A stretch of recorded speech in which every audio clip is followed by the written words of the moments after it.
This is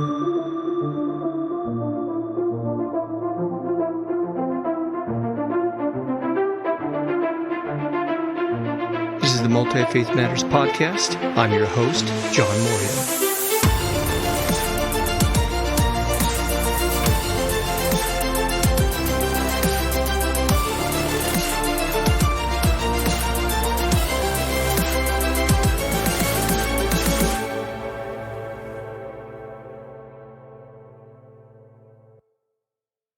This is the podcast for Multifaith Matters, and I am the host, John Moorhead, and I am privileged today to have as my guest Robert Skvarla. Am I pronouncing that correctly, Robert? You are, yes. It's Skvarla. Fantastic. Robert is a freelance writer from Philadelphia. His work, his focuses, or foci, I don't know what the best grammatical way for that is, include conspiracy culture, fringe communities, and new religious movements. He has written for Diabolique magazine, one that I've written for as well, Atlast Obscura, and Philly Voice. And Robert, welcome to the podcast. Thank you for having me on, John. I'm very excited to discuss what we're talking about today. Jeremiah Films is an interesting subject, and it's one that very few people are aware of, but it has been highly influential, so I'm excited. Yeah, folks who listen or watch the Multifaith Matters podcast are likely familiar with my work in religious diplomacy, religion and pop culture, but there's another facet of the work, which is how I tapped into what Robert is doing, and that is looking at genre, horror, science fiction, and fantasy, and how religion and culture is shaped and found in those particular genres. And I recently came across an article that Robert wrote in Diabolique magazine that dealt with Jeremiah Films and Satanic Panics and Conspiracies, and he connected some fascinating dots. And so there's this overlap here, and I'm just privileged that you have come on the program. I think folks are going to find this an interesting conversation. Again, we're going to be talking about Jeremiah Films. And we're going to get Robert to tell us a little bit about it, but they have been a very influential film production company in the conservative Christian community, evangelical and fundamentalist, and probably other circles as well. And in the interest of full disclosure, many, many years ago, I too was influenced by Jeremiah Films, particularly the Godmakers films. And then I came to have a change of heart and mind, and that I saw that this kind of expose kind of approach really didn't do justice to the subject matter. And I'm in a very different place today, but Robert's going to help us unpack some of this. You cover some interesting materials in your writing. I'd like to get a little bit of background about you and why you cover the subject matter that you do. You write on the fringe of pop culture.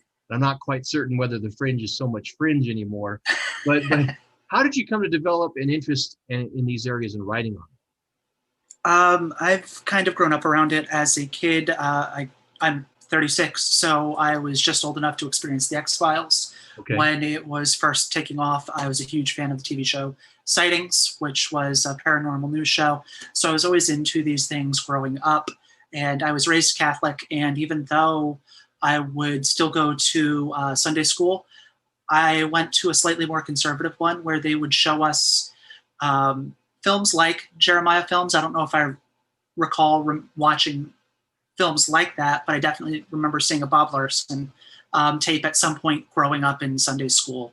So I was around a lot of this stuff from a young age, and as I got older, I went back to college in my late 20s and got into studying public relations, but realized that really wasn't what my interest was. So when I ended up in grad school, I was in a communications program where I put a lot of my focus into studying like political communication and fringe forms of political communication, of which I would include Jeremiah Films and right-wing Christian movements. So I wrote a little bit about that as part of my program and developed that outside of that. So the first true article I wrote on any subject like this was in 2017 for Atlast Obscura, which was an article on Procter & Gamble and their connection to a conspiracy theory in the 80s, stating that they had supported the Church of Satan, which was started by an evangelical Christian organization in St. Paul, Minnesota. They had initially accused Procter & Gamble of working with the Unification Church. When that got debunked, they sort of shifted into using a conspiracy theory that had already targeted McDonald's in the late 70s, accusing Ray Kroc of supporting the Church of Satan. So somehow they ported that over to Procter & Gamble, and that stuck with Procter & Gamble for probably 20, 25 years until a lawsuit in the 2000s. So that's sort of what kicked it off. And then I just kept trying to find any subject matter I could that would connect to it. So similar to the Jeremiah article for Diabolique in 2018, I wrote one about Sun Classic Pictures, which was primarily a Mormon production company in Park City, Utah. And they produced documentaries about paranormal subjects, the mysterious monsters. I'm trying to think of some of the other ones, but it was a lot of like Bigfoot, UFO, near-death experiences and things like that.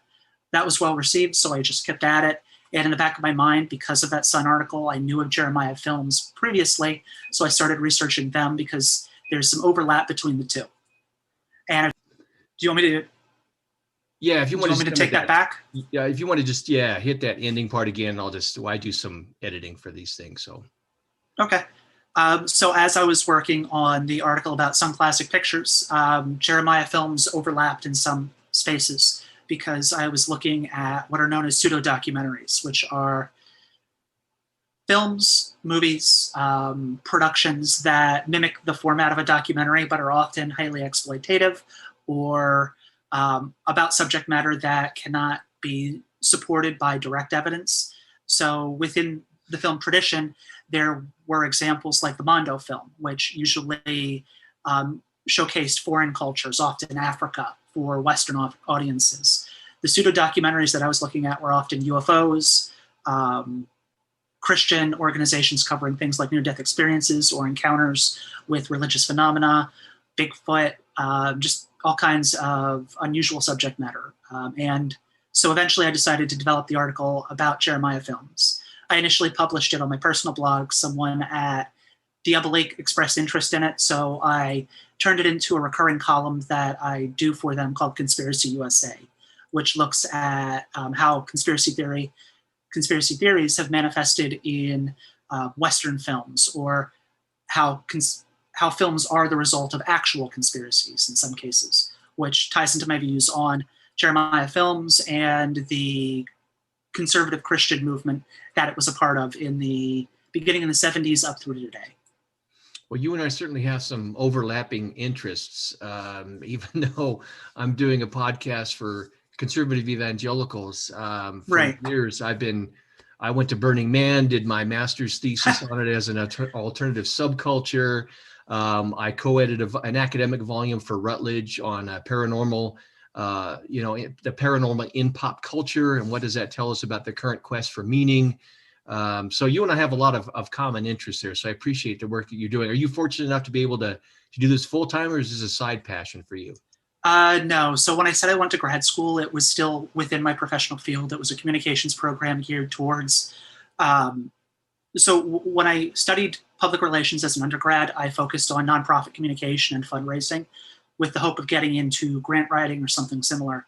I briefly worked for an animal rights group and was working for them while I was going to grad school full time. But the program I was in was geared towards professional students, even though it had a mixture of communication theory and practical applications. So a lot of the stuff that I focused on when we were doing theory courses or political communication courses, I looked at conspiracy theories or fringe communities. It ultimately wasn't useful for me in the end. So I don't get paid to do it. It's something I do because I'm just obsessed with it in some ways. Well, it sounds like what I do. This is a passion. I can figure out how to make it, pay for itself. And I think what we're interested in is very important, very influential, as we'll see over the course of the conversation. But unfortunately, what our society is willing to pay for, and what have value aren't necessarily line up all the time. Now, let's talk about Jeremiah Films. For those who haven't heard of it before, can you give us a thumbnail sketch about Jeremiah Films so the folks can know the background about this company? Sure, I'll kind of back up a little bit to before Jeremiah Films, because the most important figure with Jeremiah Films is a man named Patrick Matriciana, who was an evangelical activist from the late 60s. He started as a member of the Campus Crusade for Christ as, I believe, a regional director out in California. And then he became involved in founding a group known as the Christian World Liberation Front, which was, I don't know how to phrase this better other than calling it a front group, but that's kind of what it was. They were trying to, the church was trying to figure out how to respond to the social changes of the 1960s. So the Christian World Liberation Front was created using the language of the New Left. Literally, the name is almost similar to the Symbionese Liberation Front and other similar organizations in that era. And they created it to try and recruit hippies and college students in Berkeley, California. He didn't lead the organization. He left it shortly after helping to found it, but then he moved on to other forms of activism. He worked with an organization, California Christians Active Politically, where he was actually running it. And on the board of the directors were influential figures like Tim LaHaye, who would go on to help co-found the Council for National Policy. And Hal Lindsey was also another figure connected to it. So Matriciano was heavily involved in activism with the evangelical community and the Christian community for a decade and a half at least before he founded Jeremiah in 1980. But at some point he decided he needed to produce films for Christians. So he founded Jeremiah with the explicit purpose of reaching out to try and convert people. So their first well-known film was known as The Godmakers, which was essentially an attack on the Mormon Church. It uses a lot of techniques and arguments that cast Mormonism in a negative light. And you can have obvious disagreements between different faiths. That's fine. But one of the tactics that he used was connecting it to Satanism. So it began his obsession and Jeremiah Film's obsession with the occult, looking at things like the Mormon Church's use of the pentagram, which is actually a figure, an icon that stems back to early Christian imagery. It initially represented the 5 wounds of Christ, and then over time it changed. I believe in the 16th century, it first gained its negative connotation due to a French occultist named Eliphas Levi. And around the same time, 18th century, I believe, around the time Levi was developing this, the Mormon Church was also using the same imagery. So they didn't necessarily have a direct connection to the occult. It's just that the occult image of the pentagram was developing at the same time the Mormon Church was using it. So a lot of the techniques and arguments used in the film, I would say, are less than. There isn't a lot of evidence to support what they're claiming, and it often comes across in bad faith. And that's something that recurs over time in the various other films that they would make. The next film that they followed that with was The Godmakers. Gods of the New Age, which was essentially a continuation because instead of focusing on the Mormon Church, they chose to look at New Age religious movements. They focused heavily on the Rajneesh movement in Oregon, which deserves legitimate criticism. That movement was responsible for poisoning, I think, like 40 to 50 people in the Dallas, Oregon region because of disputes between the community there, Rajneeshpuram, and the locals who were less than welcoming to this new group. And it eventually evolved into a bioterror attack. So there were legitimate criticisms of the Rajneesh movement, but Gods of the New Age developed that even further, specifically connecting Hinduism to Nazism through imagery that they share, like the swastika, which was a symbol predating the National Socialist movement in Germany during World War II and dates back quite a while in the Hindu faith. Right. So again, it was a bad faith attack. So that's something that keeps recurring and something I wanted to explore as I looked at how Jeremiah Films evolved from an organization focused on making and converting religious people to almost a purely political organization by the 90s, or at least Matriciana himself had become a purely political figure by that point. I'd like to unpack just a little bit more some of the methodology that they use. Before the program started, I mentioned to you that I was familiar with the Godmakers film. and maybe a handful of others. I knew one of the folks featured in it. But then when I stepped back from it years later and looked at the methodology and the way they were framing those that they disagree with, I took serious exception to it. That's why we're having this conversation today, because I pursue a different way of trying to understand other religious traditions and relate to them. But one of the things that they do is evangelicals and fundamentalist Christians love a testimony. They love a story of somebody who came out of a group. They do. And now I'm a Christian, right? So we love former Mormons and former Satanists and witches and all this kind of stuff. And many of those stories that are out there they're really incredible in the sense that that they tell stories which don't line up with what was allegedly their former background. What kinds of methodologies and elements became a formula for Jeremiah Films and drawing upon these ex-members and other elements that resulted in these pseudo-documentaries? Yeah, so the testimony is important in all of these documentaries and just in the pseudo-documentary in general. I'm not someone who believes a documentary has to present an objective reality. All filmmakers go in with a purpose. Art doesn't necessarily have to cohere to an objective vision of the world. But the way these documentaries in specific handle it can be troubling in a number of ways. So they use expert testimony from people who are non-credentialed, but also people who it's hard to back up what they're stating. So in the God Makers and Gods of the New Age, one of the figures that pops up is a man named Bill Schnobelen, who would, I believe, go on to become a pastor himself. But in the God Makers, he's presented as both an ex-Mormon and an ex-Satanist. And he draws a direct connection between the two, stating that he converted from Satanism to Mormonism because he saw similarities between them, one of which being the iconography of the pentagram. He comes back in Gods of the New Age, upgraded from, ex-Satanist, ex-Mormon to occult expert. So they create their own figures of authority to essentially, what I would say, engineer the points that they're trying to make. And then they would, in later documentaries, their Satanic Panic era documentaries, interview a lot of ex-Satanists who would make claims that are impossible to corroborate, specifically related to the phenomenon of satanic ritual abuse. Yeah, in preparing for our conversation here, I went and looked up Bill again. I hadn't looked at him. I gave an interview years ago to a vampire website where I offered some critique of what he was doing. And in the recent research, I don't understand why people find this kind of thing credible.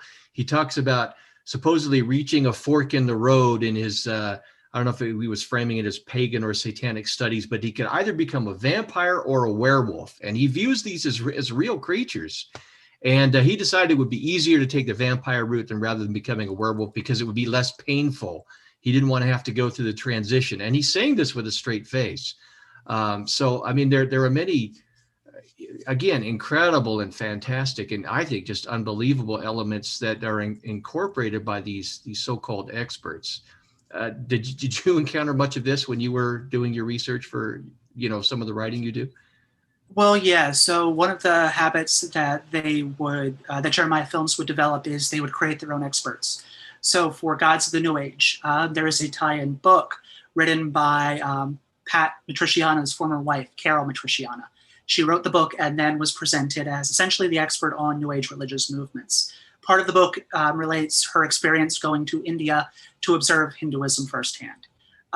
So over time, Jeremiah Films, because in that era it probably would have been difficult to find people willing to speak on the subjects in the way that they wanted them to, they would have to create figures of authority, which is something that they would do through personal testimony, which is something that they would do by finding alleged ex-victims of these abuses, especially for the Satanic Panic era stuff. And a lot of that, we still see to this day. One of the arguments that I make in my article and that I'm trying to develop around the Satanic Panic is that it's often viewed as purely a religious hysteria from the 80s and 90s, but it's actually something that predates that and something that continued after the 90s because, at least to my mind, it's at least partially a long-term political project undertaken by a small group of conservative Christians. And that doesn't necessarily mean it's representative of Christianity as a whole, but it reflects the specific political purposes of a group of people beginning at least in the 1970s and then working its way forward up until, very recently, where we've seen that play out in a number of different ways.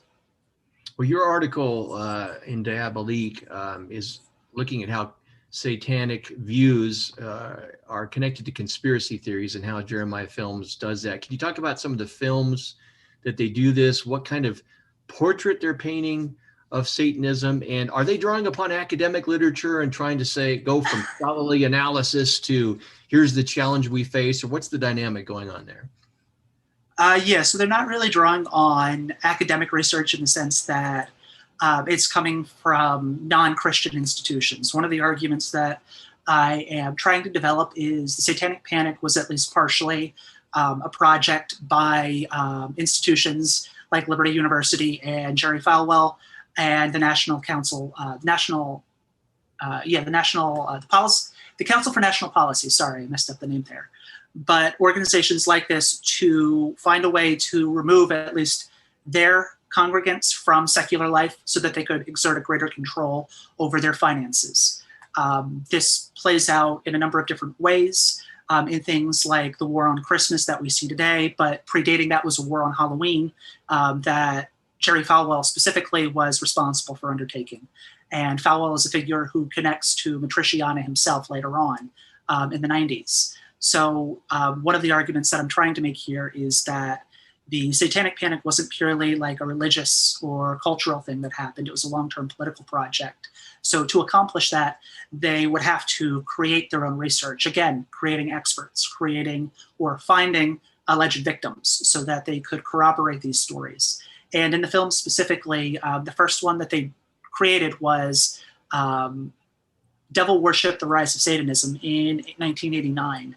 And then they would go on to create the notorious Halloween Trick or Treat, which has become kind of like a meme today. You see it online a lot on social media. People will share it. Right. They'll share portions of it, edit it out of context, because in some ways it is kind of funny stuff that they put in there.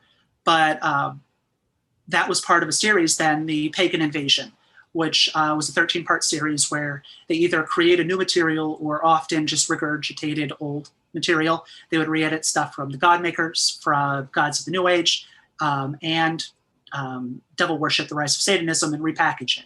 So they really went heavy on this by the late 80s and started finding their own experts, creating them, and finding lots of victims or supposed victims to corroborate these stories. And they would build the documentaries around these people. In some cases, they would also interview alleged pagans or practicing witches, but it's hard to actually verify if the people that they interviewed were practicing parts of those faiths.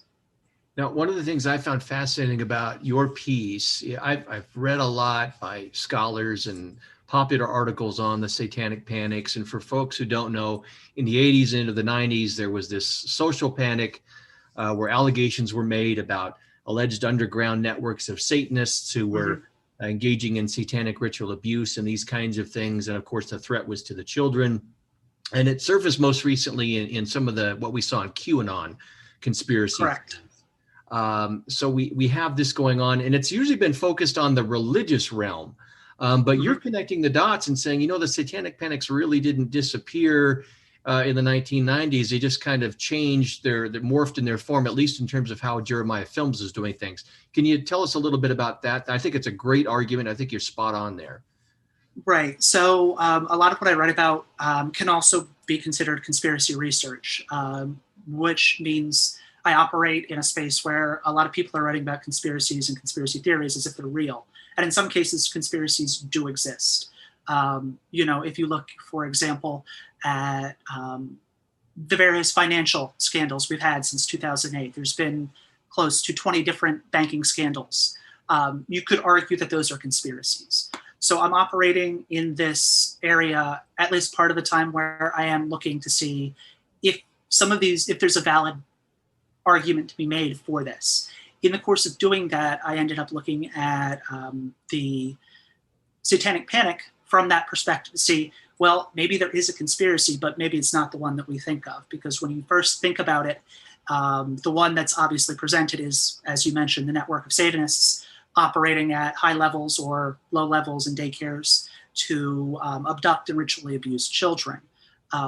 So when you look at it from that perspective, obviously not taking that at face value, but thinking that maybe there's something more there, I began seeing individual instances where you can find like moments of rupture, where you can find like moments of clarity to see that there might be something more than just purely a religious hysteria. So I mentioned earlier the allegations against Procter & Gamble. That initially started as one against McDonald's in the late 70s. It moved on to Procter & Gamble, and then it would come back again to hit Liz Claiborne in the 90s. One of the things that you see is that the community, the evangelical community that picked up on that, it was at a time when the United States and other Western countries were moving towards globalization. Multinational corporations were slowly replacing small businesses and even regional businesses. So one of the ways that these organizations, these religious groups, would try and maintain community or fight back is expressing maybe these economic fears in other ways. The Procter & Gamble one is interesting specifically because after that church group created the theory, it got picked up on by Amway representatives. And Amway is door-to-door sales business. Some people accuse it of being a multi-level marketing scheme. You can make your own opinions based on your own research. But it's often, or was initially, very popular among Christian communities. So the primary people making the claims against Procter & Gamble were found to be Amway representatives. And this was something that was known very high level at Amway. So in the 2000s, there was a lawsuit by Procter & Gamble focusing on this, and they eventually won damages. So one of the ways that you can look at Satanic Panic is as this manifestation of economic anxiety among religious communities to changes that are happening around them. And that's one that's purely financial. But if you look at Jeremiah Films, it's also extending into cultural and social issues. So after Matriciana made the Devil Worship documentary in the early 90s, he began creating what were essentially a series of front organizations, nonprofits with legitimate sounding names, to create documentaries first attacking the gay rights movement. He released two, Gay Rights, Special Rights, and AIDS, What You Haven't Been Told, using similar tactics that he developed during the Satanic Panic to attack people in queer communities. And at this point, he started moving from the religious accusations of like satanic ritual abuse, claiming that Satanists had infiltrated high levels of government, to claiming that activists, like actual political activists, specifically in the queer community, had infiltrated the government to enact a so-called gay agenda. He would then finally deliver fully on the political aspects of this in '94 with a documentary known as the Clinton Chronicles, where he accused Bill Clinton of a number of things: drug trafficking at the Mena International Airport in Arkansas, Whitewater writing that, which was still in news, but also orchestrating the murder of the White House Special Counsel Vince Foster, connected to Whitewater. So there are different ways of looking at the Satanic Panic, and you can see the various players operating in different ways. I think a lot of it is often financially motivated, but you can find those social and political connections as well. And at various points, they do dovetail. Now, you mentioned with Procter & Gamble that it was related to some economic changes and fears. Obviously, Yes. fears feel a lot about what a social group is afraid of. As you've looked at Jeremiah Films and its audience, what kinds of things do you think conservative Christians are afraid of in America? Well, so that one specifically, so when we saw the change, the move to towards globalization in the late 70s and early 80s, the financialization of America, one of the things that you see is one of the most vocal critics of it was actually the evangelical community, because they were never, it's not prosperity theology. It's not, God only gives to the rich. A good deal of Christian rhetoric is helping those less fortunate, as opposed to other forms, other theological perspectives which argue, like prosperity theology, that God only rewards the rich. So I think that even amongst some members of the Jeremiah Films community, there may have been that anxiety over the changing nature of America. I don't necessarily see specific economic arguments in the films themselves, but the community that would have been affected by this People who are connected to conspiracy theories very often are people who are anxious, if not about their actual like material concerns, about the future for them, and those concerns, 15, 20 years down the road. One of the things that you see among ex-members of QAnon is that they were attracted to the movement initially because of skepticism over how the country was moving post-2008. A lot of people who have been a part of the movement have spoken directly to economic concerns. So within Jeremiah films specifically, you can see social concerns attached to maybe economic anxiety or something else happening outside of that. And this becomes more prominent in the 90s when Pat Matriciana moves into explicitly social and political targets. And yeah, no, I think that's about good. Yeah. Well, I know you don't deal in the realm of theology, but it seems to me in reading your work and listening to you answer these questions, it seems to me that these social and cultural fears play into a theology of conservative evangelical Christianity, where everything's a battle, everything's black and white. Yes. There are these interesting memes out there of Jesus arm wrestling Satan. You've got these Manichaean powers that are locked into the struggle, and it kind of plays into that theology related to those fears. So it's kind of troubling. Did you get the impression when you're doing your research that Jeremiah Films in one segment of the QAnon audience was kind of laid some of the foundation that helped make QAnon possible or more credible later on? Well, so one of the reasons I argue that Satanic Panic never went away is that to understand how it evolved into what we currently have now with QAnon, you kind of have to get deep into reading about the conspiracy figures that helped extend the life of it.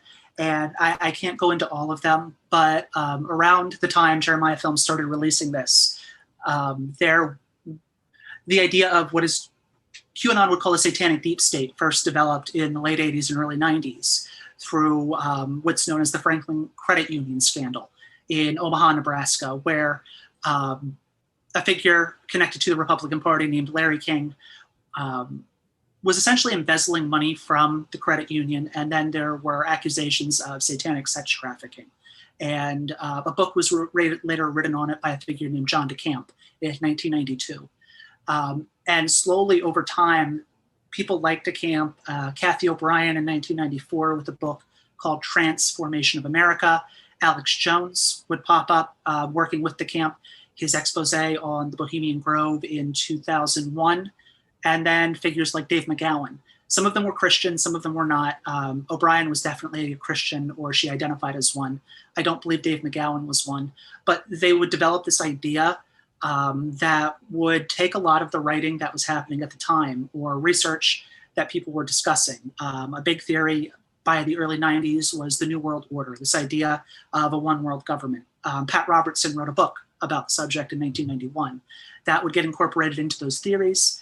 And other similar books would come out, either religious figures or non-religious figures. Jeremiah Films sort of picked up on that. Gods of the New Age, when it ends, it essentially argues that what New Age religions are trying to do is condition Western society for a one world government through things like the idea of a one consciousness, one unified, belief in,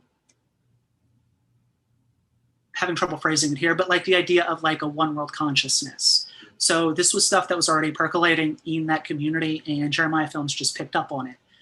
If you visit their website today, they've definitely taken it to the extreme. They promote content based around figures like William Milton Cooper, Bill Cooper, who was a conspiracy theorist and UFO figure connected to both the ufology community and the militia movement. So they sell stuff like that, even though historically they didn't write anything or put videos out about UFOs, but they'll have UFO content out there now. Things like, I believe one of them is titled The Alien Agenda. They'll have lots of Satanic Panic themed content, which they still push. Even after the Satanic Panic is supposed to have ended in the 90s, they were still publishing that kind of content. In 2001, they put out a documentary about Harry Potter, connecting Harry Potter to an alleged, scheme by the government to enact satanic and druidic indoctrination through literacy programs. So the Satanic Panic never went away. It just moved to fringe figures. It seems to me that in response to fears and changes in culture and the changing social order, that there are certain actors who are social and moral entrepreneurs who take advantage of circumstances and know how to package things so that they can have emotional appeal to a particular segment of the audience. Is that kind of your feeling for what Jeremiah Films has been able to do? Absolutely. So I mentioned Jerry Falwell earlier, and he is an important figure. He definitely helped stoke the fear for the Satanic Panic in the 70s. Liberty University, to combat their students going to haunted houses, they essentially created what is known as a hell house, which is a very different interpretation of the haunted house. It's essentially what happens when you go to hell. I believe they still run it annually this year, but it was something that they did specifically to make sure their students were not spending money elsewhere, so that they could keep that money within their community. Falwell would help stoke the flames of that panic throughout the 80s. And then he worked with Matriciana in the 90s, specifically on the Clinton Chronicles. He aired it weekly, or aired advertisements for it weekly on his old-time gospel radio hour TV show. And he actively promoted it. He had a financial stake in creating it. So he was the social entrepreneur who saw an opportunity to use these claims to help him gain larger standing and mainstream these ideas amongst the community. Well, I know you're outside the evangelical community, so you may not be able to answer this, but do you have any feel for the continued influence of Jeremiah Films? Do you run across any of their influence any more than, you know, their heyday in the 70s, 80s, and so on? So I don't know if they're actively as influential as they are within the evangelical community. If you do like archival work and look through what they were doing at the time, a lot of churches would be screening their material after it aired for years. The Godmakers was still, you know, being screened publicly at churches. I believe it was released in 82, and you can still find records of it as far into like 93, 94. And they released a follow-up, and this would screen publicly. One of the reasons I would also argue that they might not have as much of an influence within that community, I think, is in general, American society has slowly, like the idea of community has broken down as people have moved online.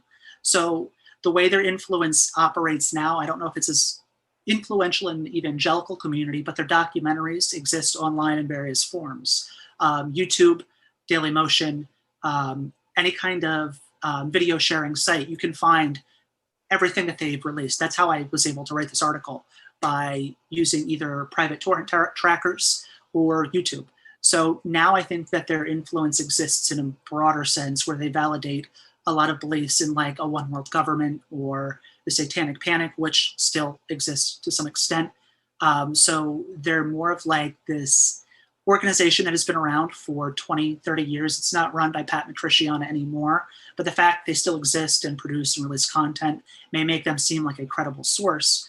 And if you look at like the YouTube comments or comments on media sites that they use, people still obviously believe in this stuff, because the people posting in the comment sections are taking a lot of what they post at face value.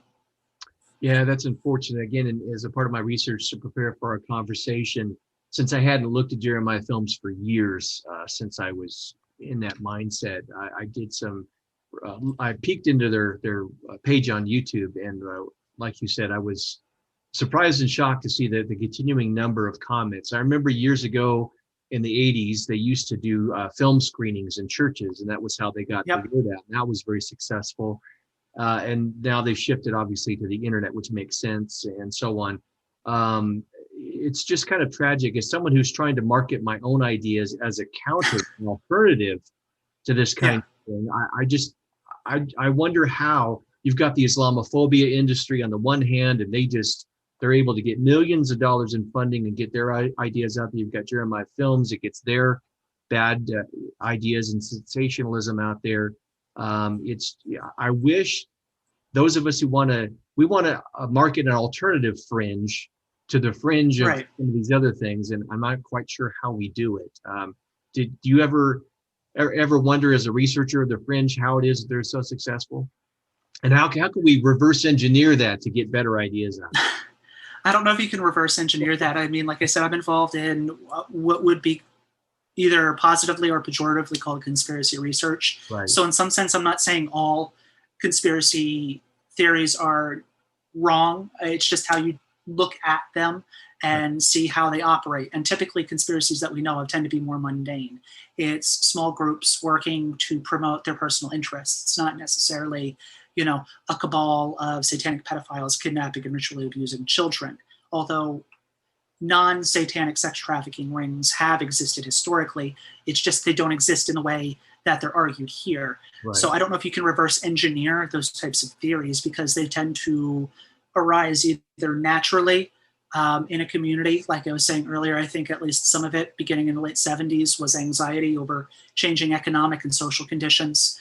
And I think that beyond that, you could argue that just the way conspiracy theories operate, it takes a lot for them to stick. So frequently they will be part of larger information or influence campaigns by organizations. One of the organizations I brought up previously was the Council for National Policy, which is an organization that was created in the 70s with a strictly theological political mandate, specifically to, in their words, restore Christian life to power, because they saw America as being in decline and they wanted to return it to its, what they perceived to be a former glory. So they would often work with figures like Falwell or others to enact long-term campaigns. And sometimes that might mean working or funding things that would be considered conspiracy theories. You can also look at the Clinton theory specifically that I referenced in my article, the Clinton body count theory or the Clinton kill list.